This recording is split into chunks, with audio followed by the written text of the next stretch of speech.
Hi friends, welcome back to my channel. ഇന്ന് ഞാനിവിടെ 2 മുട്ടയും 2 കിഴങ്ങും വെച്ച് ഉണ്ടാക്കാൻ പറ്റിയ ഒരു ഈവനിങ് സ്നാക്സിൻ്റെ റെസിപ്പിയുമായിട്ടാണ് വന്നിട്ടുള്ളത്.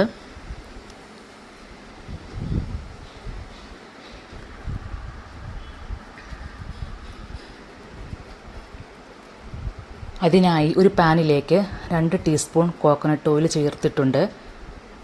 അതിലേക്ക് 1/2 ടീസ്പൂൺ ജീരകം ഞാൻ ചേർത്തിട്ടുണ്ട്. അതിലേക്ക് ഒരു മുളക് ചെറുതായി അരിഞ്ഞതും ഒരു സവാള ചെറുതായി അരിഞ്ഞതും ചേർത്തിട്ടുണ്ട്. അത് ഇളക്കി കൊടുക്കുക. ബ്രൗൺ നിറമാവുന്നത് വരെ ഇളക്കി കൊടുക്കുക.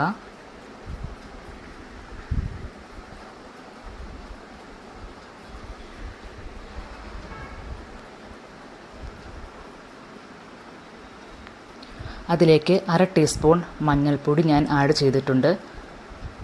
അത് നല്ല രീതിയിൽ ഇളക്കി കൊടുക്കുക. അതിലേക്ക് 1/2 ടീസ്പൂൺ കാശ്മീരി മുളകാണ് ആഡ് ചെയ്തിട്ടുള്ളത്. അതിലേക്ക് 1/2 ടീസ്പൂൺ കുരുമുളകിൻ്റെ പൊടിയും ഞാൻ ചേർത്തിട്ടുണ്ട്. 1/2 ടീസ്പൂൺ പെരുംജീരകവും 1/2 ടീസ്പൂൺ ഗരം മസാലയും ആഡ് ചെയ്തിട്ടുണ്ട്. അതിലേക്ക് ഇഞ്ചി വെളുത്തുള്ളി പേസ്റ്റും ചേർത്തിട്ടുണ്ട്. നല്ല രീതിയിൽ വഴറ്റി കൊടുക്കുക. അതിലേക്ക് 1/2 ടീസ്പൂൺ ഉപ്പും ചേർത്ത് നല്ല രീതിയിൽ മിക്സ് ചെയ്യുക. പുഴുങ്ങി ഉടച്ച് വച്ചിരുന്ന 2 കിഴങ്ങ് ഇതിലേക്ക് ഞാൻ ചേർത്ത് നല്ല രീതിയിൽ മിക്സ് ചെയ്തെടുത്തു. അതിലേക്ക് മല്ലിയിലയും ചേർത്ത് മിക്സ് ചെയ്ത് ഒരു അടിപൊളി കൂട്ട് ഞാൻ തയ്യാറാക്കിയിട്ടുണ്ട്. ഇത് വെച്ച് വേണം നമുക്ക് ഇനി സ്നാക്സ് ഉണ്ടാക്കാൻ.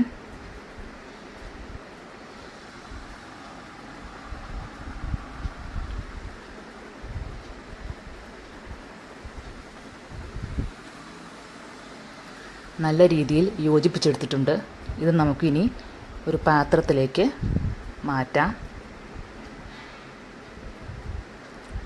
ഒരു ബൗളിലേക്ക് 2 ടീസ്പൂൺ മൈദമാവിൻ്റെ പൊടിയും 1/2 ടീസ്പൂൺ കുരുമുളകിൻ്റെ പൊടിയും 1/2 ടീസ്പൂൺ ഉപ്പും ചേർത്ത് നന്നായി ഇളക്കുക. അതിലേക്ക് ആവശ്യാനുസരണം കുറച്ച് വെള്ളമൊഴിച്ച് ഇളക്കി മിക്സ് ചെയ്യുക.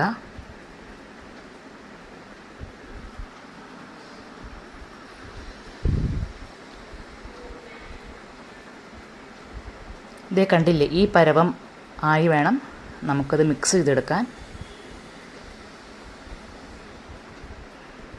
ഇനി അതിലേക്ക് ആവശ്യമായി 2 മുട്ട പുഴുങ്ങി വച്ചിട്ടുണ്ടായിരുന്നു. അത് 4 മുറിച്ച് ഓരോ കഷ്ണം നമുക്ക് വച്ച് കൊടുക്കാൻ പാകത്തിന് കട്ട് ചെയ്ത് വച്ചിട്ടുണ്ട്.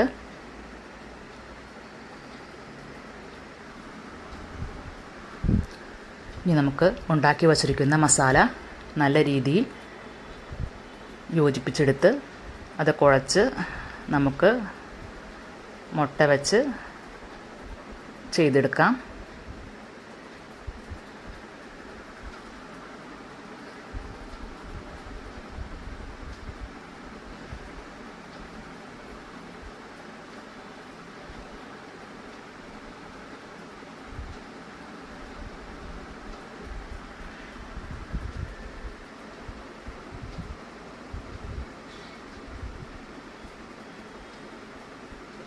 ഇതേ കണ്ടില്ലേ, ഇങ്ങനെ ഓരോന്നായി ചെയ്തെടുക്കാം.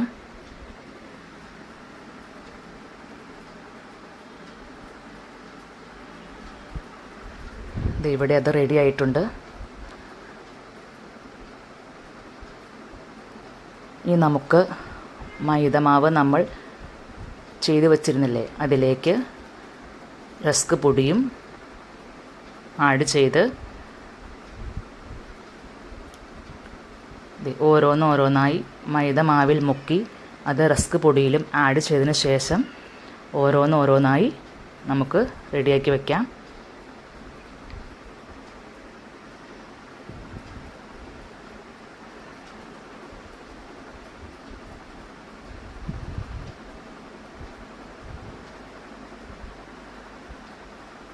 ഇങ്ങനെ ഓരോന്ന് നമ്മൾ റെഡിയാക്കി വച്ചിട്ടുണ്ട്. ഇനി നമുക്ക് പാനിലേക്ക് എണ്ണയൊഴിച്ച് എണ്ണ ചൂടാകുമ്പോൾ ഇത് ഓരോന്നായി ഇട്ട് കൊടുക്കാം.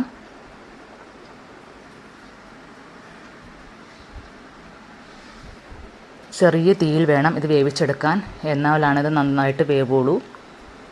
ഇത് തിരിച്ചും മറിച്ചും ചെറിയ രീതിയിലിട്ട് വേവിച്ച് കൊടുക്കുക.